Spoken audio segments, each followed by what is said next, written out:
Guys, say what you will about the 90s fashion, that chocolate chip camo was dope. It's only gotten worse since.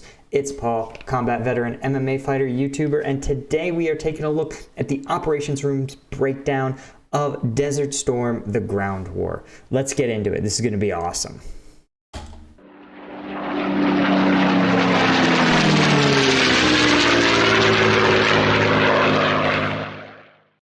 Late on the 23rd of February 1991, 10 Special Forces reconnaissance teams of the US 3rd and 5th Special Forces Groups crossed the border into Iraq by helicopter.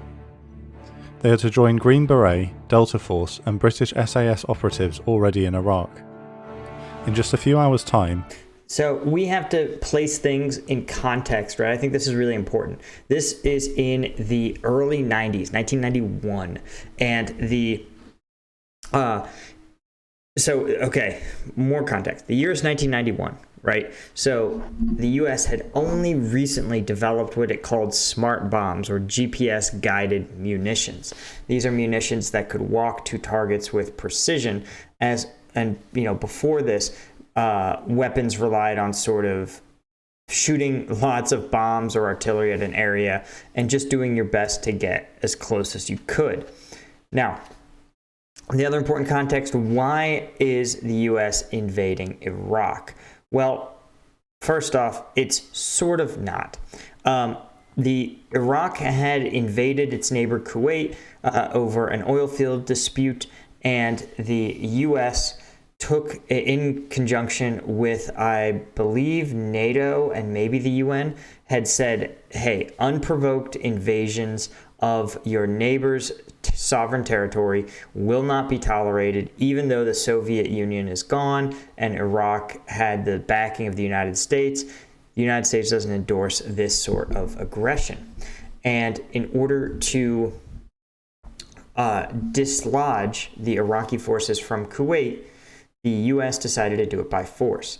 Now, initially, during the initial invasion of Kuwait, the Saudi government asked the United States to help it secure its oil fields. So a large U.S. force had for months been sitting in the Saudi Arabian desert, sort of guarding the border between Saudi Arabia, Iraq, and Kuwait. Now, at some point, the U.S. reached consensus and decided, hey, we are going to go from defensive operations, the name of the operation was Desert Shield, and we're going to go on offense. We are going to engage in Operation Desert Storm. Now, this is our effort, and the goal is only to liberate Kuwait from the Iraqis. It's important to know this, but because while U.S. forces did enter Iraq, they did not depose Saddam. They did not change the leadership of the country. They didn't even do really anything to violate the sovereignty of the state of Iraq. They did implement types of no-fly zones in some areas where Iraqi aircraft weren't permitted, military aircraft weren't permitted to operate. But beyond that, there was very limited done to sort of violate the sovereignty or change who was in charge of Iraq. the ground invasion to liberate Kuwait will begin. The other context, right, is that why are U.S. forces into Iraq if they're not going to depose them? And that is because, of course, the Iraqi army, their command and control, their reinforcements, their planners, and even a large portion of their logistics and supply lines all led back to Iraq proper. So in order to defeat and disable the Iraqi army in Kuwait, they had to attack its rear areas, its back lines in Iraq. These invisible eyes in the desert will report on Iraqi division movements. Operation Desert Storm has been ongoing for 5 weeks. A 35-nation-strong coalition formed as a response to the Iraqi invasion of Kuwait has been engaged in a massive bombing campaign against Saddam Hussein's Iraq. With an average of 2,500 bombing sorties per day, the command and control structures and logistics lines to Saddam's army in the east have been severely degraded. More recently, the bombing has shifted towards Iraqi troops themselves, aiming to soften them up and weaken their resolve to fight such a superior enemy. Coalition Navy ships have also blasted Iraq. Yeah, one of the things that's interesting is that when the U.S. invaded Iraq the second time, there was a lot of myths about U.S. military forces and their abilities. For example, there was a myth that Black Hawk helicopters had force fields and could not be shot down. There were myths that the U.S. forces were able to wear such heavy body armor in the desert because they had a special fluid in their canteens and camelbacks that allowed them to survive the desert heat with all that gear on. They didn't realize that special fluid was just water. But the point is that this idea of the U.S. being in possession of almost mystical levels of technological advantages actually probably, I imagine, originated in this war and probably persisted in myth over time. Iraqi positions near the Kuwaiti coast. Which also makes it pretty impressive to think that the Iraqis, in a lot of cases, still stood and fought in both the first Desert Storm and in the Iraq War later on. The idea that an enemy has a near mythical ability and technologies, and yet you still choose to fight them, is a testament, if nothing else, to their courage. With naval gunfire. President George H.W. Bush issues a final ultimatum to Saddam Hussein. Leave Kuwait by 8 p.m. on the 23rd of February, or face a ground invasion. Like the ultimatum preceding the air campaign, this is no bluff, and G-Day, the beginning of the ground invasion, is scheduled to begin at 4 a.m. on the 24th. General Norman Schwarzkopf, Commander-in-Chief of Coalition Forces, arrives at Central Command in Riyadh. Coalition forces are split into 5 corps. Central Command is not a term for the center command post, but CENTCOM. It represents one of, I think it's 5 geographic theaters that the U.S. military operates. See, for a long time, the Army did things the Army way, the Navy did Navy stuff, and the Air Force did Air Force stuff, and they didn't coordinate nearly as well as they should have. And in the 80s, the U.S. said, okay, we need to get all of the U.S. military branches to coordinate and function together as one. And to do that, they said, instead of having for example, a Pacific Naval Fleet or a, U.S. Army South, they said there's one geographic commander, CENTCOM. And the CENTCOM commander could be a naval officer, could be an Army officer, could be a Marine Corps general. And they will be in charge of every military, soldier, sailor, airman, Marine, and civilian that's stationed within the countries that encompass their area. And that, in the case of the Middle East, I believe the Middle East and parts of North Africa are CENTCOM, or U.S. Central Command. There's AFRICOM, there's SOUTHCOM, there's PACOM, and they all have I think they're all 4-star generals or admirals that command these. They're called combatant commands. Along the front line. On the west flank, 18 Airborne Corps, made up of 4 divisions. The French Daguet, a light armoured division of tanks, recon and armoured infantry, including 2 regiments of the prestigious and recently battle-experienced French Foreign Legion. The infamous US 82nd and 101st Airborne Divisions. The 82nd will support the French Daguet as motorised infantry. The Right, so for those of you that don't know, motorized infantry are basically any infantry formations that moves across the battlefield in armored vehicles, right? They are not tanks that are fighting vehicles. They are meant only to sort of move at the speed of armored warfare and bring infantry to the fight at that pace, right? So they're troop carriers like Bradleys and later Strykers are armed, but they're not meant to be like fighting maneuver elements. 15,000 paratroopers of the 101st will ride into battle with 350 helicopters. So also worth noting, they are paratroopers, which you may think of, and in common parlance means they jump out of planes. But in the case of the 101st, they maintain their airborne designation only as a historic legacy to their time in World War II. They are actually what's called an air assault brigade or an air assault division.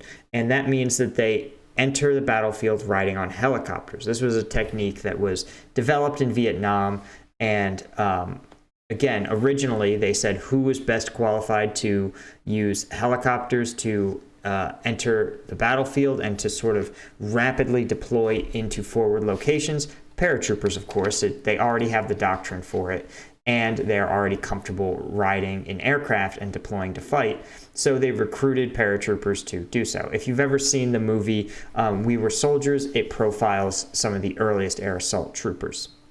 The 24th Infantry Division and 3rd Armoured Cavalry Regiment, bringing a combined 333 Bradley infantry fighting vehicles and 333 Abrams main battle tanks. The two formations bring an armoured capability to 18 corps. 7 Corps, in the centre, are the heavy armoured fist of the coalition. The US 1st and 3rd Armoured Divisions and the British 1st Armoured Division are the centrepiece of the battering ram, using Abrams and Challenger tanks.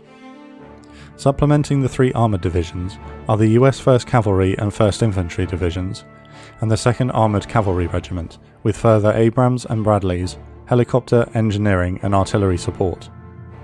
1st Infantry, known as the Big Red One, were the first wave to attack Omaha Beach on D-Day in 1944.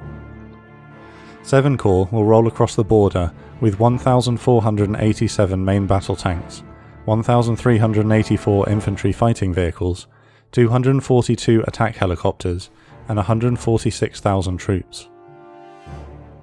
East of 7 Corps, on the border with Kuwait, is Joint Forces Command North, made up of divisions of Egyptian, Saudi, Kuwaiti, and Syrian armour. So this was important. The existence of Middle Eastern forces was important for a bunch of reasons, but one of the largest was actually optics. And that is to avoid the perception, right? Because obviously there had been hundreds of years of colonial European forces using their militaries to force local politics or force local power brokers to comply with European colonial powers' wishes. And to avoid that connotation, to avoid those optics, they recruited as many forces from neighboring countries as possible to sort of show every country's, the public, politicians, even third-party countries, that this was not simply a colonial forces intervening on behalf of a country they liked to destroy one they didn't like, but that this included Middle Eastern countries themselves who wanted to see these problems resolved. I know what you're thinking. You're thinking it's a little funky because the Saudis, the Middle East has countries with deep rivalries and a history of bloody repression that's just as strong as anything the colonial powers did, and you're absolutely right. But again, this is sort of how optics work. It's not always about what reality is. It's about how things look. And things just look a little better when the solutions to problems look more localized. Marine Central Command comprises the US 1st and 2nd Marine Divisions, armed with the older M60 tanks, and a brigade from the 2nd Armoured Division. Yeah, the M60 Shermans were old tanks. I believe they date back to Vietnam or maybe even to Korea. So remember, Vietnam, which ended in 60, it ended basically in 72. So it ended 20 years prior to this invasion. So you probably had a fair number of Vietnam vets in senior positions in this invasion. The east flank is another joint command of mechanized Arab forces from Saudi Arabia, Oman, the UAE, Kuwait, Bahrain, Morocco and Senegal.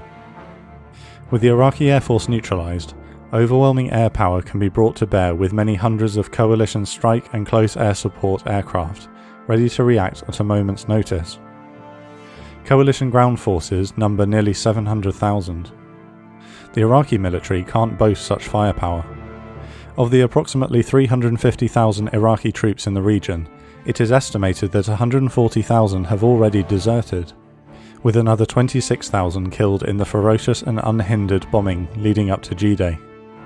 Yeah, it is always really hard to get enemy casualty estimates And it's extra hard, of course, when you don't really have great eyes on the ground. Remember, this is before the era of drones. There may have been some early satellites, but their intelligence would be extremely classified at this time. And the idea of using an unmanned drone, again, maybe there's some unmanned drone, but probably not. The technology is probably too emerging for them to even risk it on the battlefield. They would have relied on spy aircraft and spy satellites to get intelligence, though it would have taken a very, very rapid production cycle to take pictures of relevant enemy formations, which, remember, are always on the move, take pictures of the location, send those pictures for analysis, have someone analyze them, which, again, remember, used to be a human being would be like, how many tanks do the Iraqis have? And you count 1 tank, 2 tank, 3 tank, 4 tank on a pretty grainy, pretty pixelated picture. And remember, the enemy's trying to disguise those tanks, so you may simply see a mound that's slightly different colored dirt, and you ask yourself, this dirt looks about the size and shape of a tank, but is it one? And it can be hard to guess. But that's how you had to do intelligence back in the day. And again, if you're running bombing missions every single day, the intelligence, the planners need to know, is this unit at 80% capacity or is it at 20% fighting capacity? And if so, how much did the bombings from yesterday or a few days ago affect that? The 700,000 coalition troops, with modern tanks and air power, will face roughly 180,000 Iraqis, armed with tanks that mostly date from pre-1980 and with no air power. Even the most modern T-72 tanks have an effective range of just over half that of the Abrams and Challenger tanks they'll be matched against. Saddam has positioned his weakest divisions on the border. His elite Republican Guard divisions are positioned further north, with the Tawakalna division the nearest on the Iraq-Kuwait border. If they're to liberate Kuwait, coalition armour will have to face the Republican Guard in the desert. The coalition war plan is as follows. At 4 a.m. on the 24th... So, okay, I'll add this context. The elite Republican Guard, and there's actually a whole bit from Bill Hicks about it that's pretty funny, but the Republican Guard was thought of as being the elite divisions in Saddam's military. And they certainly had the best equipment and the best training, but they were not recruited for being the best soldiers. They were recruited for their loyalty to Saddam Hussein and the regime personally. Well, why is that? Well, remember, if you're a dictator, right, the military is the most likely source of a coup against you, right? The military already has the guns, and when you're a dictator, you're never going to get voted out of office. So you always have to be aware of who holds power in the military. So by creating a two-tiered military, right, where you have the general military forces, which often are conscripts who aren't particularly thrilled to be there at the first place, and you give those conscripts poor weapons, poor support, poor even food and living conditions, right? The chances that they will rise up and dethrone you are unlikely, right? They don't feel very empowered and they don't really have loyalty to their commanders, who would be the ones to ask them to do this. In contrast, then, you have the Republican Guard, who are exceptionally loyal, often from the same ethnic or religious background as the dictator, and you give them the best equipment so that even if they are 1/10 of the size, they may be nearly or comparably effective as relative to the much larger in number conventional military. You can also use the Republican Guard, thanks to their loyalty and superior equipment, for roles that would be controversial to ask the conscripts to do, that they may not want to do.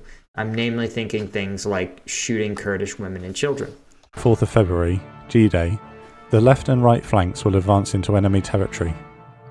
On the right flank, Marine Central Command and Joint Forces Command East will carefully carve entry paths through the dense minefields on the Kuwaiti border and engage the enemy beyond. On the left, the Mobile 18 Corps will blitz north. The 101st Airborne will perform a massive helicopter assault to capture an area 155 miles behind enemy lines, named Objective Cobra, hold it, and build a forward operating base, potentially under fire. Meanwhile, the rest of 18 Corps will advance north by land. The French and 82nd Airborne will capture objective Rochambeau, another supply route near As Salman, and right. So why would you just push forward? It looks like not very far, and establish forward operating base. Well, a forward operating base and crucially a secure path to a friendly country out of the battlefield is incredibly important. And here's the nice thing. When you do it with an air assault operation, right, you seize that objective, you secure your landing zone, but then you already have hundreds or dozens of helicopter aircraft there at that FOB. So as other units engage in fighting, take casualties, right, require air support, you can launch all of it from this central forward operating base, and then you have a robust aircraft fleet to ferry troops and supplies, reinforcements, intelligence, leadership, and everything else to and from friendly lines, right? Where, again, in a non-combat area, say like Saudi Arabia, you can have many more resources, right? You can have a full hospital, you can have full surgical stations, you can have a full airstrip, and you don't have to take robust precautions to preserve that area's safety. So the ability to get people out of the war zone rapidly make forward operating bases essential. And in the later Afghan and Iraq wars, forward operating bases would be the operating posture of 99.9% of forces in the country. Then As Salman crossroads and airfield, so that ground supply trucks can reach the 101st further north. On G+1, the Armoured Fist of 7 Corps will advance across the Saddam line and move north. On G+2, on reaching Al-Basaya, 7 Corps will wheel right into Kuwait, where they'll face the Republican Guard en masse. The Arab forces on the right flank will have the honour of liberating Kuwait City. This is not, again, this is partially just an optics win. It's also a pretty important cultural win too, because remember, there are a lot of civilians in Kuwait City. Most of Kuwait is desert except for the main metropolitan areas near the coast. And what that means is that there are going to be a lot of civilians, and to have people that speak the language, understand the culture, are familiar with the traditions and considerations is just going to be vastly easier to handle than to have, again, U.S. forces who are culturally very different and may not respect cultural norms around, say, women or around food, may not respect and will not know the language, and so will be unable to communicate basic things such as get out of the way. And again, we talked about optics, where you just don't want the optics of armed Western forces invading and marching through the streets of a predominantly Muslim country. At 5:30 a.m. on the 24th of February, the US Marines on the right flank advance across the border. They're immediately met with Iraqi artillery fire. Because they don't have any forward observers or helicopter support, the shells are being fired wildly at the American line, and no hits are scored. To cover their advance, Marine artillery returns fire with 140 artillery pieces and 9 multiple launch rocket artillery systems. If you've never seen the multiple MLRS, multiple launch rocket systems, are tremendously powerful and are not able to discriminate targets. The joke when I was on active duty was that they were meant to exterminate a grid square. Grid square is a 1 kilometer square area, and that is not too much of a hyperbole. So they take a long time to reload, but man, you can really bring a lot of pain. So to throw 9 of them at a Iraqi military formation is probably overkill. Pairs of Marine jets bomb the enemy positions every 7.5 minutes. A deadly display of superior firepower pounds the Iraqi positions, and they very soon crumble for no US loss. In just 30 minutes, the Marines cover the 12 miles to the edge of the first minefield in Kuwait. 500 engineers will clear 6 individual tank-width lanes across the minefield. 3 M60 tanks fitted with specialist mine-clearing equipment known as combat engineer vehicles and a Mark 154 mine clearance launcher move to the head of the... Yes, this is actually what's called a MICLIC, and the mine clearance launcher is pretty nifty. It is a cord, essentially, of high explosives, but a very powerful one. And what it does is it shoots a projectile in a long arc, I think hundreds of meters. And as you can see in the video, there's a trail, a string of high explosives. And then it lands, and that string has now formed a straight line from where the projectile has landed to the originating vehicle. And then they blow that string up, and the resulting explosion is going to blow up and clear an area of mines that is, I'm going to say, they hope is probably a tank width or so. I sort of suspect it would be tough to have it be anything other than a person-sized path, but it's way easier to clear a minefield when you can march people to the side. They clear 3 feet one way, 3 feet another way, and off they go. Each prospective lane. The Mark 154 launches 3 cables laced with explosive 35 yards into the minefield. The explosive cables are then detonated, thereby detonating any mines beneath to carve a line through the field. After each detonation, the 3 combat engineer vehicles use ploughs and rakes to clear and smooth the route. Within 45 minutes, the first lane will open. Expecting an Iraqi counterattack within hours, none materializes, and Marines and tanks start to stream through the lanes as they open.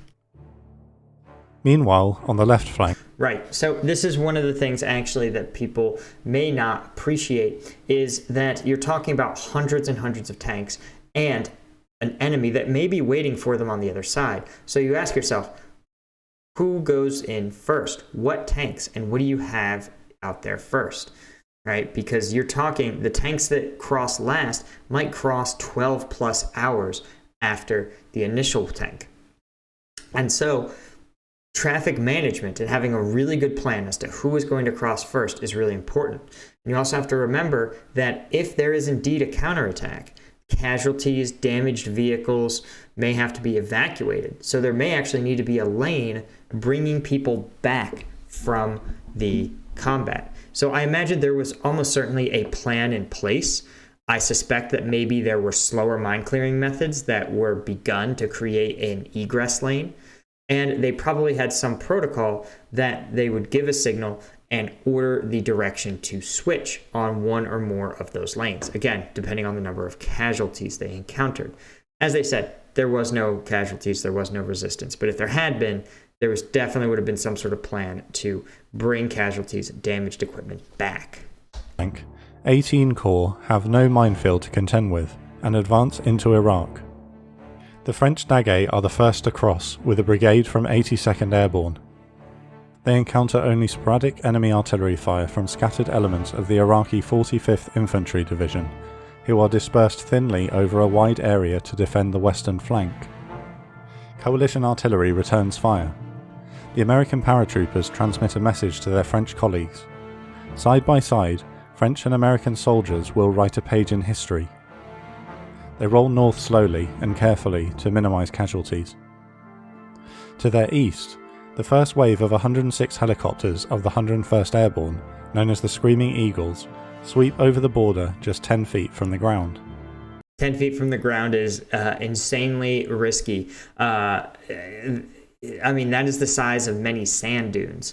So to be that close means that you have very little time to correct for mistakes in piloting. You have very little time to correct for errors in your mechanisms, even just things like the smallest mistake can put you into the ground, right, and give you very little time to do anything about it. But it does keep you underneath some enemy radar systems if they exist, though it's not clear that it would stop much else. They follow a trail of radio beacons dropped by a pair of Apaches and Blackhawks during the night. The two Apaches wait for them at the objective area and engage Iraqi anti-air forces nearby. Lieutenant Colonel Richard Cody is commanding the pair, the same pilot who commanded the flight of Apaches that attacked the radar sites on day one of the air war. He was also one of the first to cross the border during the ground invasion. Right. This is a testament and a testament to the commanders who understand that there is no substitute for on-the-ground experience. And in the military, we sometimes call this role the pathfinder. And the pathfinder is someone who is helping guide airborne or air mobile forces to an objective area. And pathfinders generally have an exceptional skill at land navigation. They have an exceptional skill at signaling with both their radio and their ability to mark and clear areas. They also are recruited for having extremely high levels of independent decision making, because they have to look at an area, assess, okay, how big is the invasion force? How big is the element that I'm pathfinding for? How much area do they need? How far from the enemy? How well can they secure this site? Because you cannot make the decision when you arrive whether or not a landing zone is suitable. You just have to land there and deal with what you have. So it depends on those pathfinders to make that final call for those forces, and no one can do it for them because they're so few in number that the reinforcement is coming, but it's only coming once they have designated the landing zone, right? Without that landing zone, there is no reinforcement. Before cautiously moving forward, the area in front of the French advance is blasted by artillery and airstrikes. Kiowas and French Gazelles attack enemy vehicles ahead of the front line and also... Okay, this is a slight designation. Kiowas, there they are. The Kiowas are small, they're called little bird helicopters. They are very nimble, very maneuverable, but don't have very long flight times, but pack a nice punch of miniguns. Also, I've had Kiowa support on a few missions, and just as an intel asset, they are phenomenal. They are great. Guide in A-10 strikes. This Vietnam-like tactic is repeated with each advance, and so progress is not the blitz-like speed that Schwarzkopf was hoping for. A nasty sandstorm and rain slows progress further. Almost immediately after engagement, encountered Iraqi forces begin to surrender. These are Saddam's weakest divisions. They're malnourished and not interested in fighting. Processing 2,000 surrendered troops slows progress even further. The French and American force continues to crawl forward. Right, because remember, when you have surrendering troops, their treatment is governed by the Geneva Convention. That includes things like they have the right to the same food as your troops, the same right to medical care as your troops, though your troops will always get precedent. Enemy troops also have a right to certain things about their treatment, about being processed. They actually have a right to have the Red Cross observe conditions of their treatment. And in fact, it can be actually legally very tough for U.S. forces to detain enemy combatants because it's such a regulated action. And so, in fact, what the U.S. has, first they have specialty detention troops that do only that. But also, we call them 31 Echoes is their MOS in the Army. The other thing, when I was deployed, I never, not once took an Afghan into custody. Not one time. And instead, what we would do is we would have local forces, Afghan police or Afghan military, take enemy into custody because legally, it was just so much easier, right? It's sort of like, imagine a Canadian police officer trying to arrest an American citizen in New York City. Like, in extreme circumstances, they might be able to get away with it, like if they were a terrorist or something.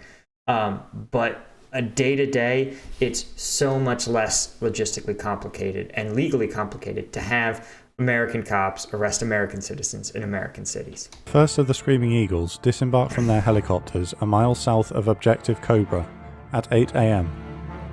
They roll 105mm howitzers out the back of the Chinooks and immediately start lobbing artillery shells at the defenders.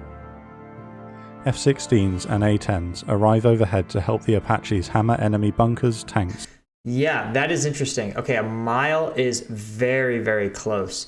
But if you have to roll out 155 howitzers, that's basically what you're going to be able to do. Howitzers are very heavy and they don't really move very well. There are such things as self-propelled howitzers, but they're too heavy for a helicopter to carry. And vehicles. Under relentless aerial bombardment, 300 Iraqis surrender just 1 hour after the first boots landed. Wave after wave of helicopters stream into objective Cobra over the next few hours, bringing more troops, artillery, Humvees armed with wire-guided anti-tank weapons, enormous underslung rubber sacks containing a total of 1 million gallons of fuel, food, water and ammunition.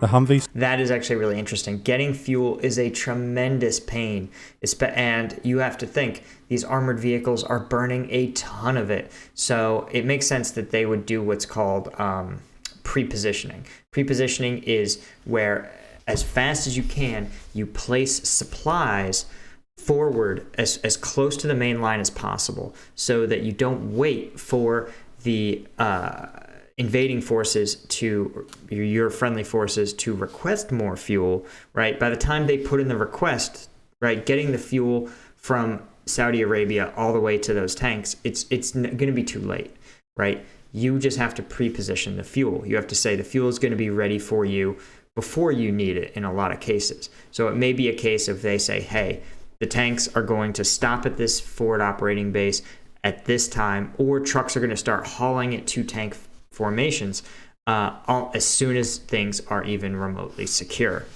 Set up a defensive perimeter while the base is constructed. And I really hope from looking at this and from a lot of the things I talk about, do you guys understand that there's the Call of Duty fantasy of military operations, which are all about sometimes literally individuals, and the reality of military operations, which is that it's about a huge team working together. You saw, like, yes, there was the, gee whiz special forces teams that everybody seems to love nowadays, and they were important. But look at the Pathfinders we just talked about, right? Absolutely just as essential. Same with these howitzers. Would the paratroopers fare well walking right up to the Iraqis? Nope. It was essential that those howitzers start pounding away. Look at all these helicopters. And like we talked about, the fuel, the ammunition that's going to make these tanks roll and keep their momentum going forward. Every part of the equation is just as important, because things will fall apart if even, again, the boring old truck driver doesn't do their job and doesn't pony up and drive across a hostile desert. This is what the real military is about. To the south, the French and 82nd arrive at the area of land known as Objective Rochambeau at midday, having met almost no opposition but sporadic artillery and mortar fire en route. French helicopters move in from the west and destroy 12 bunkers, 1 tank, 5 armoured personnel carriers and 8 trucks. Another pounding by artillery. So he's depicting these helicopters as doing gun run-like events, but generally helicopters will engage targets at this time. They'll do it from much, much greater distances. They'll use smart weapons and Hellfire missiles and that sort of thing to guide those weapons to their target, right? It's a huge change from Vietnam, where those helicopters may be expected to physically fly directly over enemy formations. Proceeds the armoured assault on the objective, provoking another mass surrender by the defending Iraqi troops without engagement. The time is 2:30 p.m, and the French and Americans have moved into Iraq and taken their first objective, overwhelming all opposition immediately, except... Right, so one of the things I do want to point out is that a lot of these Iraqis are surrendering because, like we talked about first, they're conscripts. They are forcibly conscripted by Saddam Hussein, who may be someone who is not only not their ethnic group, but might be the active person oppressing their religious sect or ethnic group, and yet they are forced to fight for them. So literally, they would probably happily defect to America if they had the ability. Also, because of the tremendous supply disruptions to the Iraqi forces, that's really, they probably had not eaten or had eaten minimal supplies for 2, 3, or 4 days. And in those situations, when you're really hungry and you're not particularly committed to this cause anyway, your desire to just get something to eat is pretty tremendous. And as they discussed, they had been getting bombed for days and days on end. So just being able to find U.S. troops to surrender to is really what they were probably just waiting to do. Accepting 3,500 surrenders and losing only 2 soldiers. Schwarzkopf is unhappy that this walkover wasn't performed fast enough, and demands that the advance on As Salman is sped up. It's a similar situation on the right flank. M60 tanks and Marines are now through the first and second layer of minefields. Artillery continues to batter enemy positions, including aircraft-directed counterfire against enemy artillery pieces. A captured Iraqi colonel describes the dispositions of his remaining forces. The minefield itself claims 9 tanks, but no Marines killed. On the left flank, a convoy of Marine vehicles... What I would be fascinated to know, you're an Iraqi colonel, you've surrendered, you've cooperated with the U.S. forces. What happened to him? He could never be returned to his country, right? He betrayed Saddam Hussein. He'll be tortured, almost certainly. Would he be granted asylum by the United States or another European country? I would just be curious to know. Let me know in the comments if anyone knows. Vehicles is attacked from behind by M60 tanks in a friendly fire incident. With 55 rounds fired, 2 trucks and an assault vehicle are destroyed, killing 1 Marine. A strange case of luck that the tank gunnery was so poor in this case. Well, they're M60 tanks, and they're being operated by Marines. I mean, they're ancient tanks. It's not that shocking. To the east of the Marines, the Arab forces of Joint Forces Command East are also through both minefields, and have also met little opposition and mass surrenders. The Iraqi forces in this area are of similarly poor quality to those facing 18 Corps, made up mostly of enforced conscripts who don't want to be there, especially given that they've been thrown into such a hopeless situation against such a superior enemy. The ease and speed of the Marines' advance presents a problem for Schwarzkopf. Even before midday on G-Day, he estimates that his right flank is 8 hours ahead of schedule. The Egyptians of Joint Forces Command North on the Marines' left, and the armour of 7 Corps further west, are not scheduled to cross the border until the next day, G+1. However, the speed and depth of the Marines' advance has left their left flank vulnerable to attack, or worse envelopment, by Iraqi armoured divisions just west of them. Right. This is exactly what he's talking about. When you move, this is why the military is notorious for its hurry up and wait, or one of the reasons. But the point is, when all military forces have to work together, it requires that they move in relative synchronization. Literally, you can get ahead of your friendly forces and create a gap through which an enemy can exploit, right? But you can also get situations like we talked about. They're 8 hours ahead of where not only their flank forces need to remain connected to them, but remember, they're 8 hours ahead of their fuel source. That fuel may not be ready to extend out to support those tanks. They might be 8 hours ahead of their ammunition sources. They may be 8 hours ahead of their food, right? These are all things that are critical issues, and it can really thwart in advance when, remember, your tanks are pushing really hard. Finally, they hit resistance, but they have minutes of fuel left or insufficient ammunition. You want to make sure that if the tide turns and the enemy makes a stand against your forces, that your forces are logistically supported enough that they can sustain the fight for a long time. Schwarzkopf makes the bold decision to move the central assault forward to today at 3 PM, just 2 hours away and 15 hours ahead of schedule. British 1st Armoured Division rushes to join the rest of 7 Corps on the front line from their staging area 60 miles behind the line. The last-minute time change carries logistical risks, but the enemy is weaker than anticipated, and the advantage needs pressing. Scout helicopters begin to move into enemy territory to spot Iraqi units. Across the front line from 7 Corps, 2 brigades of the Iraqi 26th Infantry Division have set up defensive positions in the shape of a triangle looking down a slope towards the line, with mortars and towed artillery to the rear. Similarly entrenched, the 31st, 46th and 48th Infantry Divisions lie in wait northeast of them. They occupy a system of defensive fortifications, trenches, bunkers, minefields and barbed wire known as the Saddam line. So it's really important to recognize that, yes, a lot of these forced conscripts were not very adept, but senior Iraqi commanders probably at this time would have cut their teeth in the Iran-Iraq War, which was a brutal war between, Iran and Iraq that was fought through the 80s. So senior Iraqis commanders almost certainly experienced some level of commander experience in this pretty vicious war that was characterized by a lot of trench warfare like what they have set up here. So this was probably a standard level of defense and would have been effective against probably a peer force like Iran. At 2:30 p.m, 30 minutes before the breach is to begin, the most ferocious artillery barrage in recent history is unleashed against Iraqi positions. 13 artillery battalions fire 11,000 rounds. Multiple launch rocket systems also open fire, launching rockets that travel to and dispense 650 bomblets over the target area. 10 batteries devastate the Iraqi lines with 650,000 bomblets. The bombardment lasts until 3 p.m, and 7 Corps crosses the line into enemy territory.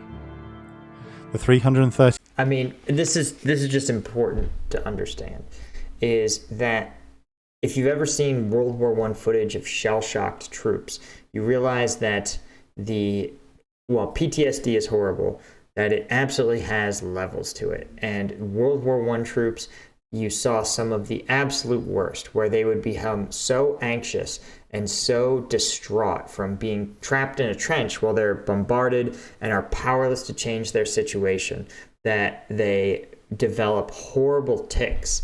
And that is in response to 100-year-old artillery bombardment, right? This was the artillery equivalent of the Model T, right? So imagine receiving the artillery equivalent of not quite a Tesla, but the equivalent of, say, a 1990s like BMW, right? Compared to the Model T, it is orders of magnitude more effective, efficient, and capable. So to have the full force of a 1991 modern artillery attack must have been traumatizing. 34 Abrams and 224 Bradleys of the 1st Infantry Division are the first to engage, firing fearsome volleys of rounds into the Iraqi trenches and bunker positions. For the first time, the defenders don't surrender and return fire with tanks, artillery, anti-tank guns, small arms and RPGs, albeit disorganised and inaccurate. 2nd Armoured Cavalry lead the left flank's advance and meet similar resistance deeper in Iraq.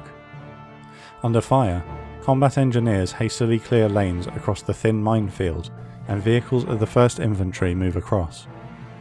On reaching the Iraqi trenches, the Bradley infantry fighting vehicles don't dismount their infantry to clear them. Instead, armoured bulldozers turn left and right and move up the edge of the trenches, using ploughs to push the piled up sand and dirt back into the trenches, filling them in. This tactic is controversial because 150 Iraqis who don't surrender are buried alive. Yeah. Is that a war crime? I don't think so. I don't think it constitutes a war crime, because you wouldn't call it a war crime if you were to blow up, like undoubtedly some people were buried in the explosions, right, in the artillery, right, collapsing an underground bunker. That's not considered a war crime, so it's probably not a war crime that the bulldozers do it. By sunset, the 1st Infantry have broken through the Saddam line in multiple places, capturing 550 troops for only 2 casualties. With safe lanes marked through the line, the armoured divisions begin to move up to the front, ready to begin their mighty punch into Iraq and... You see, what we talk about when I talk about combat formations or deploying in combat formations, you can imagine that even with thin minefields, look at this is a symbolic representation of probably, I'm going to say there's probably 30 icons on this whole map. This is 5, so there's 10. Okay, so I'm going to say there's probably 100 icons on this map, right? But there were thousands, so multiply this by tenfold and say, okay, you've got to cross at only a few designated points. So you see how the entire formation will have to narrow, but that makes them really vulnerable. So what order do you cross? Who stays in a combat formation ready to engage, and who narrows to cross through the path, right? You have to do it in a systematic, orderly way, or else you'll become really vulnerable to counterattack. Q8. While Schwarzkopf is happy with the almost unbelievable lack of casualties sustained on day 1, he is unhappy with the slow speed with which the French have advanced in the west, and 7 Corps in the centre. The rain and sandstorms have certainly slowed progress, but the common theme across the whole front is that the weak and unmotivated conscript divisions on the front line are surrendering in such high numbers that it is taking time to process them. But the invasion as a whole is still hours ahead of schedule, and most importantly, many of the coalition's armoured divisions will be across or crossing the minefields and the Saddam line during the morning of day 2.